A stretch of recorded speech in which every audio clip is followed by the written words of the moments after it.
D, wait for it, delightful. Check out the name tag. You're in my world now, Grandma. What's up, nerds, and welcome to my week in review, where I come to you every Sunday with 3 entertainment stories that I personally find interesting, and then we discuss them down below.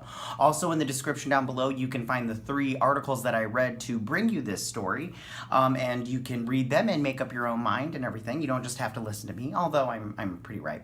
Anyways, before we get started, I just want to say that if you like what I do here and you enjoy independent content here on YouTube, please consider subscribing to my channel.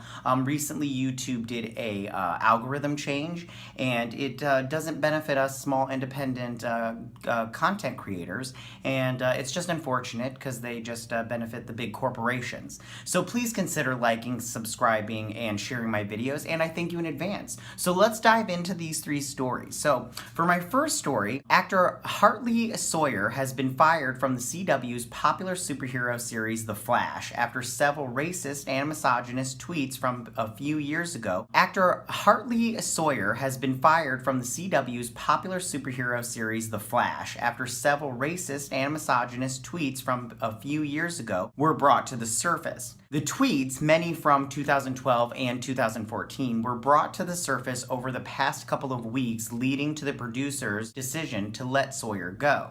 He has portrayed Ralph Dibny on The Flash for the last 3 seasons. Hartley Sawyer will not be returning for Season 7 of The Flash, reads the statement from the CW. Producers Warner Brothers TV, Berlanti Productions, and executive producer Eric Wallace. In regards to Mr. Sawyer's post on social media, we do not tolerate derogatory remarks that target any race, ethnicity, national origin, gender, or sexual orientation. Such remarks are antithetical to our values and policies, which strive and evolve to promote a safe, inclusive, and productive environment for our workforce. Now, Sawyer's Twitter account is no longer active, and it hasn't been for some time, but photos of his tweets have continued to circulate online. And on May 30th, after the tweets had surfaced online, Sawyer took to Instagram to issue an apology. He said, "I am here to make no excuses regardless of the intention. My words matter and they carry consequences, and mine can and have caused pain and embarrassment, along with feelings I can only imagine to supporters and fans, my castmates, the crew, my colleagues and friends. I owe them all an apology, and I owe each of you an apology. Thank you for holding me accountable. I want to be very clear, this is not reflective of what I think or who I am now.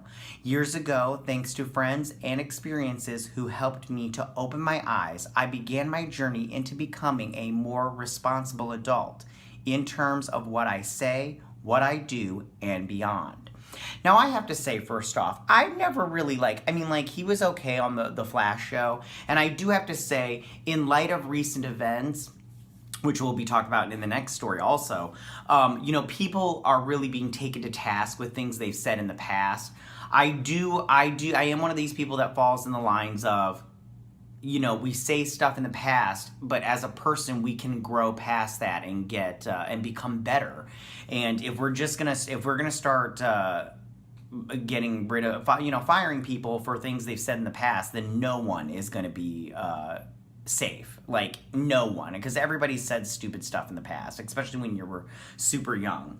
But at the same time, I understand that the people over at the CW, they have a responsibility to maintain that inclusive environment and everything, like they said in their statement. So I kind of understand it, but at the same time, I just go, maybe just put him on notice and be like, one slip up, buddy, and you're out, and that kind of thing. But at the same time, I'm pretty sure if they didn't fire him, the public would have had their heads for it. Anyways, so that's my first story of the day. So for my second story of the day, Hollywood and the larger media landscape have found themselves reconsidering the television programming they're broadcasting and making available in recent days, due almost exclusively to the ongoing mass protests against police brutality and racism in the United States.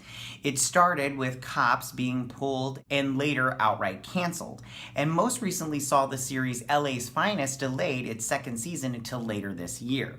Now, Warner Media has made quiet adjustments to their new HBO Max platform, removing what some might consider a crown jewel of their catalog, the Civil War-themed 1939 film Gone with the Wind. Now, according to The Hollywood Reporter, the Oscar-winning movie was quietly removed from HBO Max streaming service with no official reasoning given by the service. Searching for the title currently only yields an episode of Ellen's Game of Games, with no mention of the film anywhere else. Ahead of HBO Max's launch, the film was among the list of movies that would be included for streaming. Now, Gone with the Wind has long been a controversial movie despite winning 10 Academy Awards in 1940 and remaining the highest-grossing film of all time when adjusted for inflation. The film has long been rightfully criticized for its depiction of black people as well as glamorization of the American South in the Civil War. Also, this week, an al-Bed ran in the Los Angeles Times from filmmaker John Ridley calling the film to be removed from HBO Max for the time being and reinstated at a later date. Now, I have to also say, first off, I've never liked Gone with the Wind. I've only seen it twice. And both times, the second time especially, I was just like, oh my God, can this please just end? I mean, I just, like when she starts that Yankees in Tara, well, I don't want to think about that right now. I'm just like, oh my gosh, come on, make your dress out of the drapes and get out of my face. I don't care. And then also, I remember the first time I saw this movie, the black people in this movie are so... like, it's wrong. I mean, I understand it was a different time period, but that's no excuse. Like, the black people in this are like, yeah, go get them Yankees and everything. And I'm just like, slaves during that time were not like, go get them Yankees, master. They were like, please go die so I can be free. So it is problematic, but at the same time, it's there. You're not going to get rid of it. You're not going to get rid of it. This movie exists. You know, and the people that want to see it, they're going to find a way to see it whether you want them to or not. And the people that don't want to see it, they're just going to complain about it forever. So I just go, they did the right thing by taking it off. And if they put it back on, that's cool too. But I mean, if I wanted to see it, I could get a hold of it. Like you can't stop anybody. It's out there, it's in the ether, it's not going away. So we just need to accept it was made, accept the bad parts of it and the controversial parts of it, and just accept that it's bad, and then just move on from there. So, that is my second story of the day, and so for my third story of the day, and this is a sad one and everything, but I just wanted to bring it to the attention, and that is that DC has issued a statement following the passing this week of Denny ONeil, the veteran writer and editor who helped reshape the public perception of characters like Batman, The Question, Green Lantern, and Green Arrow, as well as creating numerous DC characters who would become staples in pop culture, like Richard Dragon, and his frequent collaborator Neil Adams, Ra's al Ghul, and his daughter Talia al Ghul, which he helped co-create. Now, ONeil also served as a longtime editor for DC, running the Batman titles during the 90s, and created the character of Azrael, who would reshape the Gotham landscape following the events of Nightfall, when Batman was briefly off the board following injuries sustained in his first showdown with Bane. Now, ONeil never lost his love for comics and worked to pass his knowledge along to a new generation. First by writing a book, The DC Guide to Writing Comics, and later by teaching a writing for the comics course at Manhattan School of Visual Arts, a role he shared with Suicide Squad co-creator John Ostrander. Now, during his career, ONeil won numerous comics industry awards and was recognized by Jim Carter Presidential Library in 2018 and the city of Phoenix, Arizona in 2019, in both cases for his contribution to both comics and American culture. Now, ONeil passed away at home as a result of natural causes, according to his family. His final published work will be an installment in the Joker 80th anniversary special that was just released by DC this week. In fact, I have it right here. I haven't read his section yet, but I can't wait to get to it.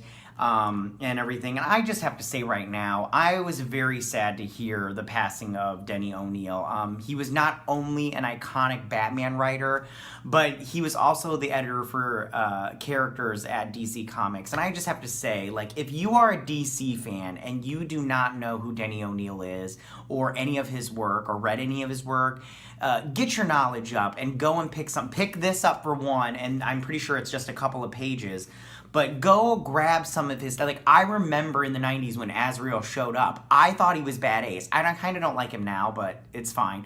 But when he first showed up, I remember reading the first comic book, and I was just blown away. I loved it. So it's so sad. It's sad to see icons like this in the comic book world for somebody like myself pass away, and it's just crazy. And I know it's a part of life, but it's still really sad. And I do feel for him and his family. You know, they're probably really sad and everything. And you know, the comic book world too. We've lost an icon and such a great guy. So that is my last story of the day. Sorry to bum you out on a Sunday. I didn't mean to. So tell me, what do you guys think about these 3 stories? How do you feel about Hartley Sawyer being fired from The Flash? Are you guys going to be sad to see his character gone, or do you think they should recast? Do you think they're going to recast? All that. If they do recast, who should they recast?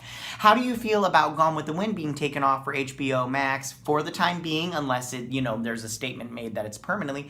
And tell me, how do you guys feel about the death of Denny ONeil? Do you even care? Are you a comic book reader and this hit you hard? Anything like that, just go ahead and leave all your comments in that section down below. If you like this video, go and hit that like button. You know, I won't mind. If you if you're new to my channel, please hit that subscribe button. I would greatly appreciate it. Please leave a comment to feed the algorithm. That would help me out a lot. And I will see you guys next Sunday on my week in review. You guys have a good week. Bye! Hey nerds, if you like this video, go ahead and click that Geek What icon and subscribe. And if you like this video, go ahead and join me every Sunday with my week in review.